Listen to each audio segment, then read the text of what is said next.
it'd be surreal to drive down the road and hear us on the radio, and or be in a grocery store and be shopping and hear us on the radio. That'd be a dream come true, really, man. That's when you made it, when you can hear yourself on the radio,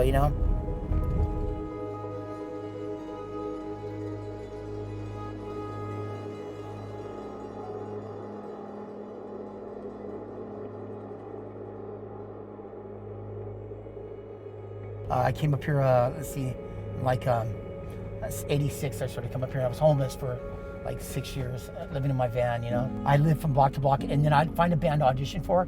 I'd pull up down the street, I wouldn't tell them I was homeless, and then I'd go jam, get in the band, and then I'd leave and come back to practice, but I'd just go a few blocks away and, eat top ramen in my van. It was rough, man, really. It's hard when you don't know anybody and you're all alone, but you have that dream, you want to go all the way. And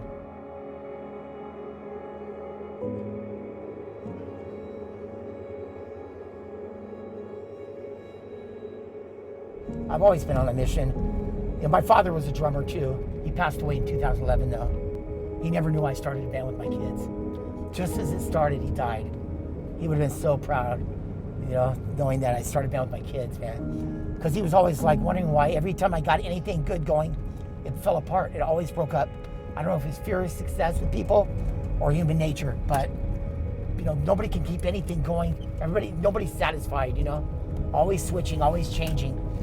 Except for now, the band I got now will never break up. We love each other. I took my 2 daughters in the Guitar Center, and they were over the guitar department, and they picked up a guitar and a bass, and I was like, they acted like they knew what they were doing. I was like, this is like, match made in heaven for me. So I got them guitar lessons for the first year, and they were like, yeah, they seemed like they wanted to do it. But then after a year passed, then boom, it hasn't stopped since then.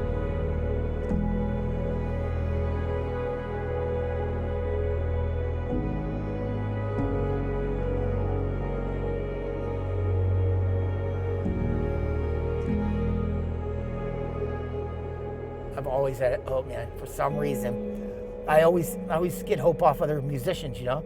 I meet them, I click with them, and all of a sudden, we're like writing songs. I'm like, yes, and then it lasts for a certain period of time, and then something would happen, and it would all fall apart, So I'm not going to stop anytime soon. I'll tell you that much.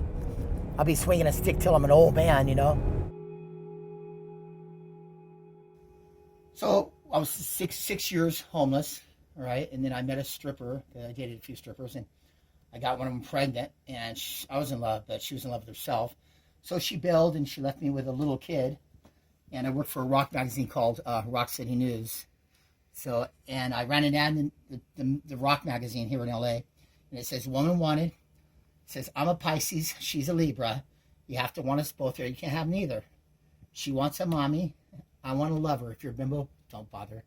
And I had about 200 girls call me, and then I met a beautiful girl from Indiana named Chantal, and she gave me the 2 beautiful daughters I have that I started the rock band with. So basically, the moral story is happy ever after, and it all worked out, and I got everything that I wanted in life, I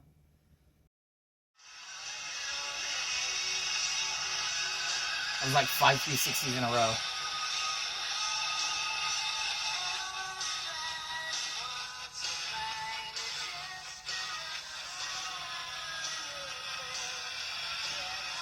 I used to, every day I'd go all the way down Hollywood Boulevard and all the way back up and take her on bike rides every day, like this. So all we did was bike ride. And I have a safety strap on my wrist, right? So I can't lose her,